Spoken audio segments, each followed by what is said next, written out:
কিছু যাত্রা শুধু এক জায়গা থেকে অন্য জায়গায় পৌঁছানোর জন্য হয় না, কিছু যাত্রা হয় বিশ্বাসকে সঙ্গে নিয়ে। আজ আমি বেরিয়ে পড়েছি বাবা তারকনাথের ধামে যাওয়ার উদ্দেশ্যে। অবশেষে পৌঁছে গেলাম হাওড়া স্টেশনে। হাওড়া প্রতিদিন হাজার হাজার মানুষের যাত্রার সাক্ষী এই স্টেশন।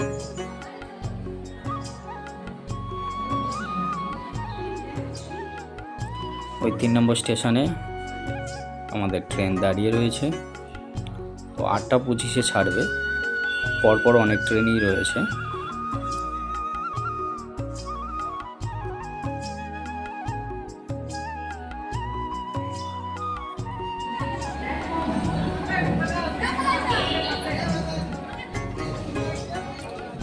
আমাদের ট্রেন ছেড়ে দিয়েছে তারকেশ্বর ধাম যাওয়ার উদ্দেশ্যে।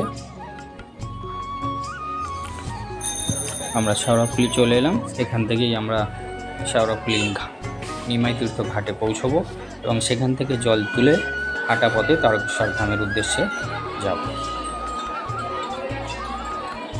শেওড়াফুলি জাংশন থেকে নিমাই তীর্থ ঘাটের দূরত্ব প্রায় 1 থেকে 1.5 কিলোমিটারের কাছাকাছি, এবং আমরা হাঁটতে হাঁটতে যাব।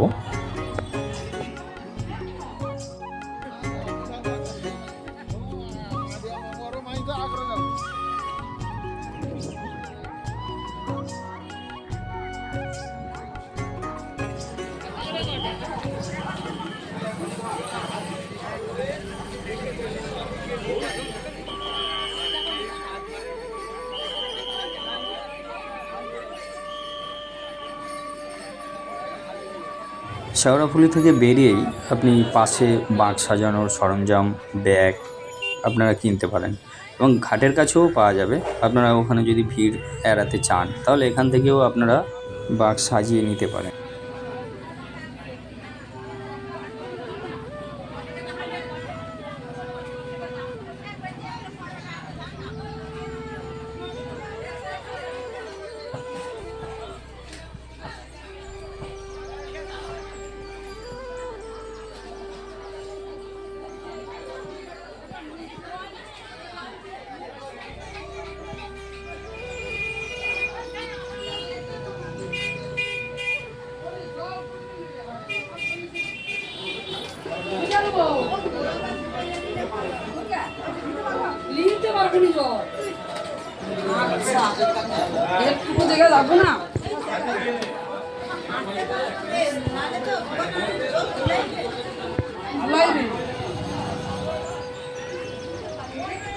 এখানে সুন্দর ডিজাইনের শিবলিঙ্গ, ত্রিশূল এবং আপনারা ঘণ্টা এবং ঘুঙুরও পেয়ে যাবেন।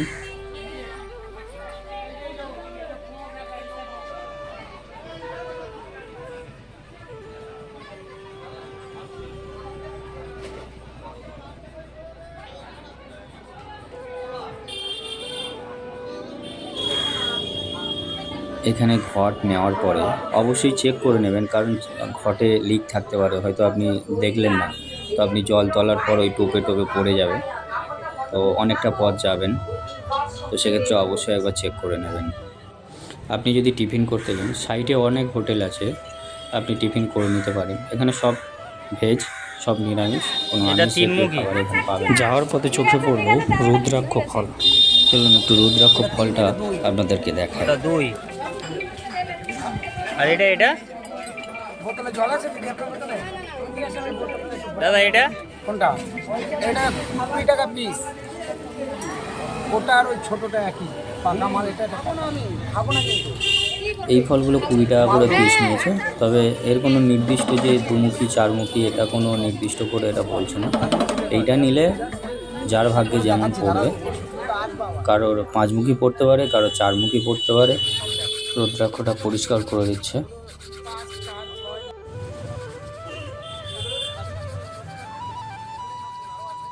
কালোটা 20 টাকা পিস, সবুজটা 30 টাকা পিস। এর মধ্যেই 5মুখী 4মুখী সবই রয়েছে।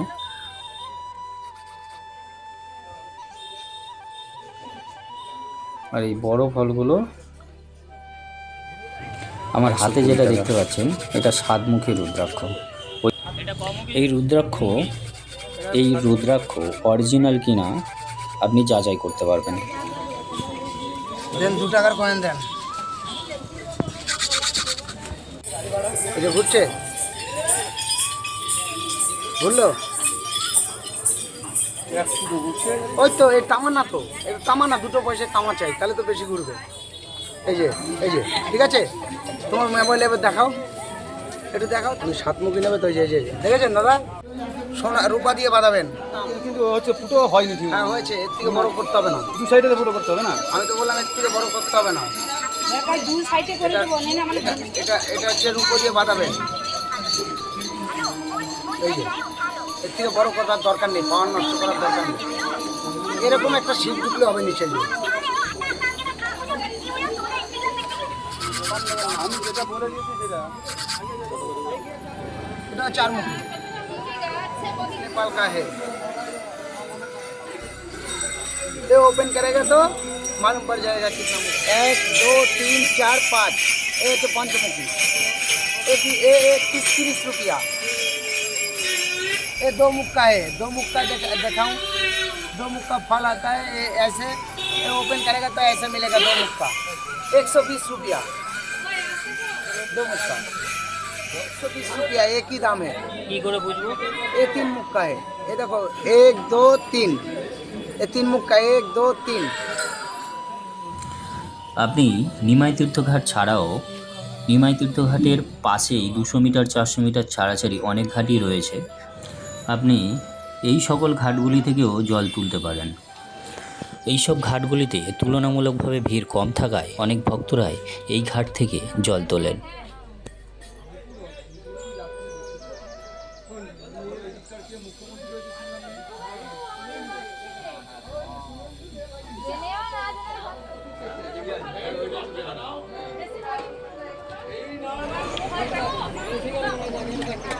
হাত ছিঁড়ে নিন, কালকে হাত ছিঁড়ে লাগবে।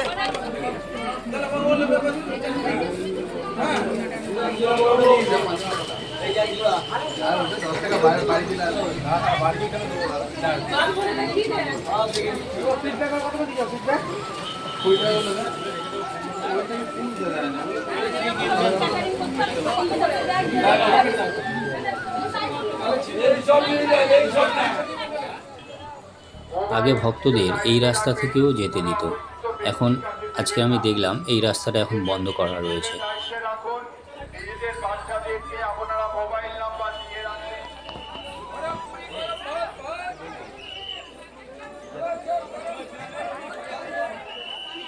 অবশেষে উপস্থিত হলাম নিমাই তীর্থ ঘাটে।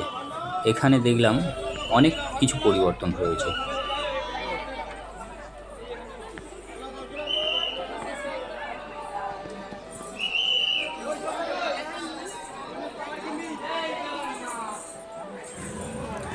ঘাটে নামার সময় আপনি ডান দিকে দেখতে পাবেন শ্রী চৈতন্য মহাদেব প্রভুর মন্দির এবং বাম দিকে রয়েছে জগন্নাথ দেবের মন্দির।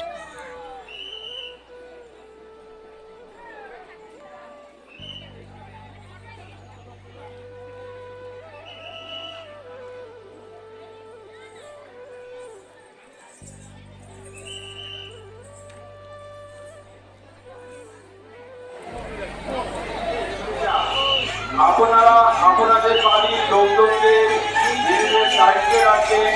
তাদের কাছে আপনাদের বাড়ির মোবাইল নাম্বারটি অতি অবশ্যই লিখে রাখবেন। আপনার দায়িত্ব আমার আপনার সকলে। তাই আপনারা এই ঘাট অঞ্চলে কোনো মাদক দ্রব্য সেবন করবেন না। আপনারা দেখছেন এই ঘাটে চতুর্থ চারদিকে সিসিটিভির আওতায় আছে, তাই কোনো রকম কুকর্ম করলে আপনারা সিসিটিভি করতে ধরা পড়বেন। তাই আপনাদের কাছে আমাদের বিনীত অনুরোধ, আপনারা সুস্থভাবে জল তুলে বাবা তারকেশ্বর ধামের দিকে যাত্রা করুন। নিমাতীর্থ ঘাট থেকে উঠে সামনে একটি রেল। ভাবুন তো, একটা ঘাট যার নাম জড়িয়ে আছে বাংলার প্রাচীন সাহিত্যের সঙ্গে, যে ঘাটকে ঘিরে আজও শোনা যায় চৈতন্য মহাপ্রভু আর এক অদ্ভুত লোককথা। এটাই বৈদ্যবাটির ঐতিহাসিক নিমাই তীর্থ ঘাট। হুগলি জেলার গঙ্গার তীরে অবস্থিত এই ঘাট শুধু একটি ঘাট নয়, এটি বাংলার ইতিহাস, ভক্তি আর লোকবিশ্বাসের এক জীবন্ত সাক্ষী। নিমাই তীর্থঘাটের নাম প্রাচীন বাংলা সাহিত্যের সঙ্গেও জড়িয়ে রয়েছে। ষোড়শ শতকের কবি বিপ্রদাস পিপিলাইয়ের মনসামঙ্গল কাব্যে এই তীর্থের উল্লেখও পাওয়া গিয়েছে। এছাড়াও কবিকঙ্কন মুকুন্দরামের চণ্ডীমঙ্গল কাব্যেও নিমাই তীর্থের উল্লেখ পাওয়া গিয়েছে। কিন্তু এই ঘাটে সবচেয়ে জনপ্রিয় কাহিনী জড়িয়ে আছে মহাপ্রভু শ্রী চৈতন্যদেবের সঙ্গে। এই অঞ্চলে এসেছিলেন, আর সেই সময়কে ঘিরেই প্রচলিত আছে এক আশ্চর্য কাহিনী। একটি নিমগাছে চাঁপা ফুল ফুটেছিল। এই অদ্ভুত জনশ্রুতি আজও নিমাই তীর্থঘাটের ইতিহাসকে আরও রহস্যময় করে রেখেছে। এছাড়াও নিমাই তীর্থঘাটের ইতিহাসের আরেকটি গুরুত্বপূর্ণ দিক হলো এখানে পাল যুগের একটি সূর্যমূর্তি আবিষ্কারের কথাও সংবাদ সূত্রে উল্লেখ পাওয়া গিয়েছিল। গঙ্গা থেকে জল সংগ্রহ করে সেই জল কাঁধে নিয়ে ভক্তরা পায়ে হেঁটে রওনা দেন বাবা তারকনাথের উদ্দেশ্যে। এখান থেকেই ভক্তরা জল সংগ্রহ করে কাঁধে করে ভক্তরা পায়ে হেঁটে রওনা দেবে বাবা তারকনাথের উদ্দেশ্যে। শতাব্দীর পর শতাব্দী ধরে চলে আসা বিশ্বাসের সেই পথ আজও কিন্তু থেমে যায়নি। তাই নিমাই তীর্থ ঘাটে দাঁড়ালে মনে হয় এখানে শুধু গঙ্গার জল বয়ে যায় না, বয়ে যায় বাংলার প্রাচীন ইতিহাস, মহাপ্রভুর স্মৃতি আর মানুষের অটুট। তবে আগে এখানে বাঘ রাখার এই কারণেই নিমাই তীর্থ ঘাট শুধু 40, 50, 60, 70 যে যেমন পারত নিত। জীবন। তবে এখন আর সেটা দেখা যায়নি।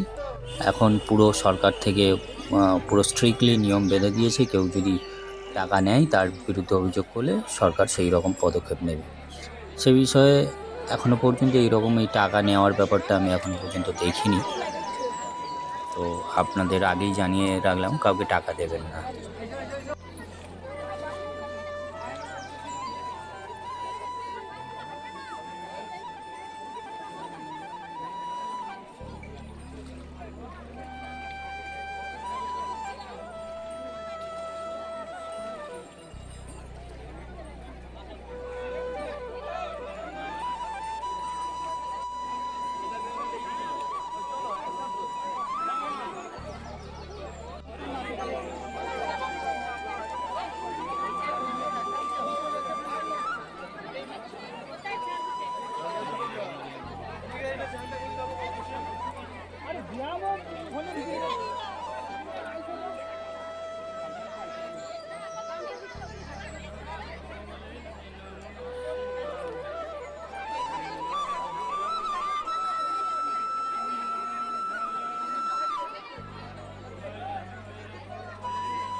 দয়া করে কাকুলি বেড়াকে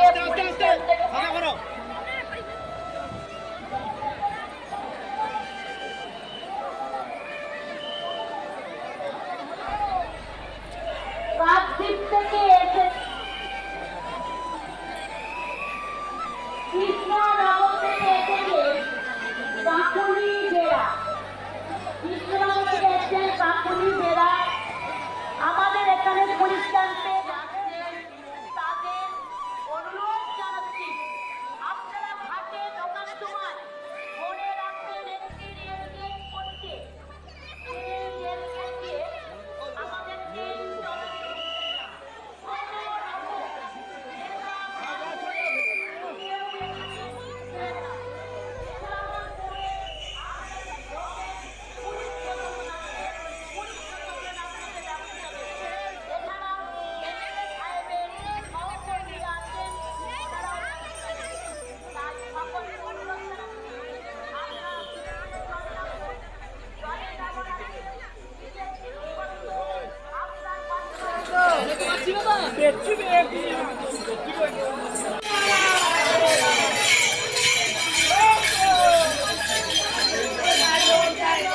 সরকার পরিবর্তন হওয়ার পরই আপনি দেখতে পারবেন কিছুটা ডেভেলপমেন্ট হয়েছে। তার কারণ আপনি পথে যেতে যেতে দেখতে পাবেন অটোমেটিক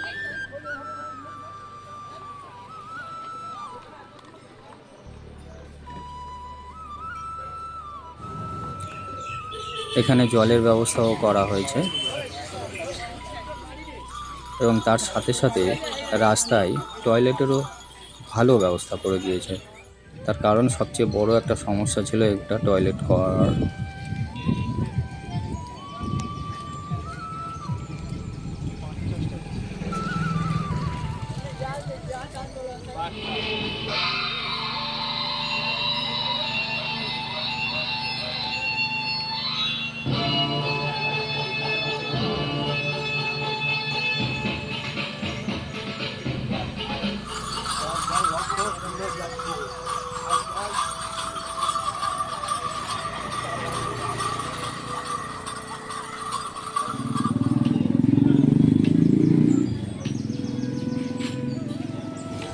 অবশেষে আমি চলে এলাম তারকেশ্বর মন্দির। তারকেশ্বর মন্দিরের গেট।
বহু বছর আগে এই অঞ্চল ছিল গভীর জঙ্গল। প্রতিদিন একটি গরু জঙ্গলে নির্দিষ্ট স্থানে গিয়ে নিজে থেকে দুধ ছড়িয়ে দিত। বিষয়টি দেখে স্থানীয়রা অবাক হয়। সেই জায়গা খুঁড়ে দেখেন একটি স্বয়ম্ভূ শিবলিঙ্গ। এরপর রাজা ভরমল্ল স্বপ্নে মহাদেবের নির্দেশ পান এই শিবলিঙ্গকে প্রতিষ্ঠা করে মন্দির নির্মাণ করতে হবে। সেই স্বপ্নাদেশের পরেই শুরু হয় তারকেশ্বর মন্দিরের নির্মাণ। এই কাহিনী আজও ভক্তদের মধ্যে গভীর বিশ্বাসের সঙ্গে প্রচলিত। মন্দিরে ঢুকে মন্দিরের পাশেই যে ঘাটটি ছিল সেই ঘাটটা কিন্তু ভক্তদের জন্য বন্ধ। মানে যারা হয়তো গণ্ডি দেবে তাদের জন্যই হয়তো খুলবেন, কিন্তু আপাতত এখন বন্ধ। এখন আপনাকে চান করতে গেলে ওই পারের ঘাটের দিকে আপনাকে যেতে হবে। তো আমি যাচ্ছি এখন ওই পারের ঘাট থেকে একটু জল নেবার জন্য। পুকুরটা একদম পরিষ্কার। ভোলে বাবাকে কেন তারকনাথ বলা হয়? তারক শব্দের অর্থ যিনি সংসারের দুঃখ, ভয় ও জন্ম মৃত্যুর বন্ধন থেকে মুক্তি দেন। ভক্তদের বিশ্বাস বাবা তারকনাথ আন্তরিক প্রার্থনা শুনে মনোবাসনা পূরণ করেন এবং বিপদ থেকে রক্ষা করেন। মন্দিরটি বাংলার ঐতিহ্যবাহী আটচালা রীতিতে নির্মিত। গর্ভগৃহে বিরাজমান স্বয়ম্ভূ শিবলিঙ্গ, সামনে নাট মন্দির আর উত্তর দিকে অবস্থিত পবিত্র দুধ পুকুর। বহু ভক্ত পূজার আগে এই পুকুরে স্নান করে নিজেকে পবিত্র করেন। বাবা তারকনাথের এই মন্দির বাংলার অন্যতম শ্রেষ্ঠ শিবতীর্থ। প্রতিদিন একটি গরু জঙ্গলে নির্দিষ্ট স্থানে গিয়ে নিজে থেকে দুধ ছড়িয়ে দিত। বিষয়টি দেখে স্থানীয়রা অবাক হয়। সেই জায়গা খুঁড়ে দেখেন একটি স্বয়ম্ভূ শিবলিঙ্গ। এরপর রাজা ভরমল্ল স্বপ্নে মহাদেবের নির্দেশ পান এই শিবলিঙ্গকে প্রতিষ্ঠা করে মন্দির নির্মাণ করতে হবে। সেই স্বপ্নাদেশের পরেই শুরু হয় তারকেশ্বর মন্দিরের নির্মাণ। এই কাহিনী আজও ভক্তদের মধ্যে গভীর বিশ্বাসের সঙ্গে প্রচলিত।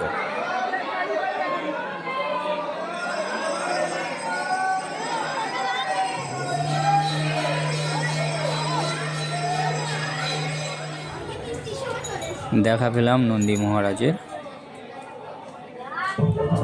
তো সবসময় দেখা যায় না, কিন্তু আজকে আমি দর্শন পেলাম। ঠিক তেমনইভাবে বাবা তারকনাথেরও দর্শন খুব ভালোভাবে পাওয়া গেছে। যেহেতু ফোন অ্যালাউ নেই, তো সেক্ষেত্রে ওখানকার ফটোটা দিতে পারলাম না।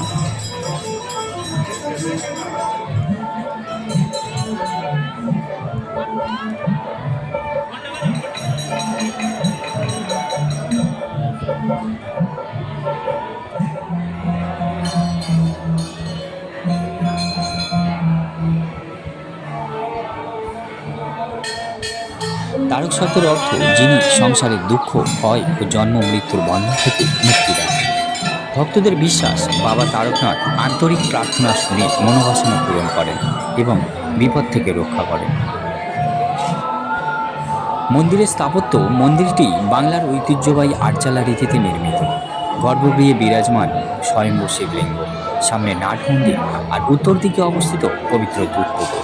বহু ভক্ত পূজার আগে এই পুকুরে স্নান করে নিজেকে পবিত্র করেন। এই মন্দির শুধু একটি মন্দির নয়, তারকেশ্বর হলো বিশ্বাস, ইতিহাস আর ভক্তির এক অনন্য মিলন ক্ষেত্র। শতাব্দীর পর শতাব্দী ধরে অসংখ্য মানুষ এখানে এসে খুঁজে পেয়েছেন মানসিক শান্তি, আস্থা এবং মহাদেবের আশীর্বাদ। যেন ঘুরে যাচ্ছে বাংলার এই প্রাচীন শিল্প।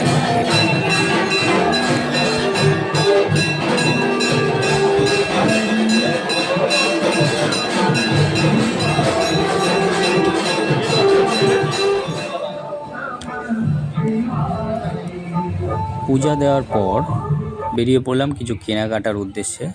যেমন সাইডে আপনারা জানেন ওখানকার আচার খুবই জনপ্রিয়। প্রথমে একটু আচার দোকানে ঢুকলাম। দেখুন এখানে লুজ পাওয়া যায়, 100-র দাম 20 টাকা। আর ওই যে 250-র বয়ামগুলো দেখতে পাচ্ছেন, ওগুলো হচ্ছে আপনার 250-র দাম 50 টাকা। আর 500 আছে, 500-র দাম 100 টাকা।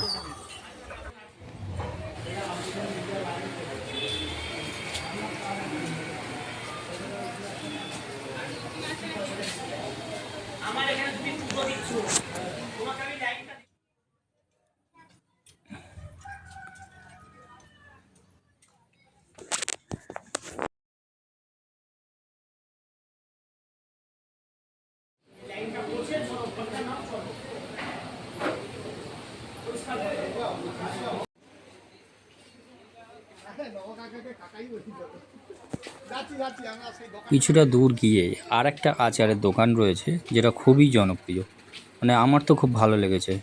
তো আমি এর আগে ওখান থেকেও কিনেছিলাম। তো আমি খুঁজছিলাম ওই দোকানটা কোথায় কোথায়। তো ওই দোকানটা রয়েছে হনুমান মন্দিরের অপোজিটে। আমি দেখাবো আপনাদেরকে। এই হচ্ছে দাদাদের দোকানটা, মানে খুব সুস্বাদুও করেন। এখানে সব রকমের আচার আপনারা পেয়ে যাবেন। যেমন টক ঝাল মশলা লেবু আচার, আমড়া আচার, জলপাই আচার, আম আচার, আম কাসুন্দি, মিক্স আচার, সমস্ত কিছু আচার আপনি এখানে পেয়ে যাবেন। তবে এখানে কিন্তু লুজ দেয় না। ওই যে 100-র দাম 20 টাকা, 200-র দাম 40 টাকা, এরকম ওনারা লুজ বিক্রি করেন না। ওনারা যাই দেন 500-র বোতল এবং 250-র বোতল দেন। এনার এই দোকানটা রয়েছে হনুমান মন্দিরের অপোজিটে।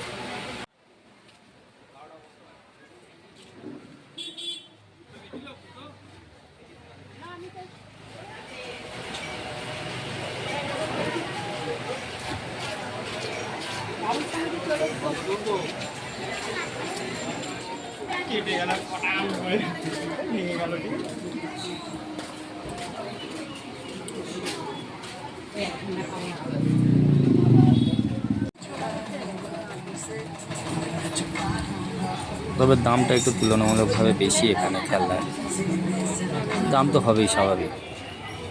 এটা একটা নিলাম, এটা আমার খুব দারুণ লাগলো, কারণ আমরাও ছোটোবেলায় এরকম দেখেছি এবং আমরাও খেলেছি। তো এখন তো সহজে দেখা পাওয়া যায় না, তো এটা দেখলাম, তো আমি ভাবলাম এটা নিয়েই নিই।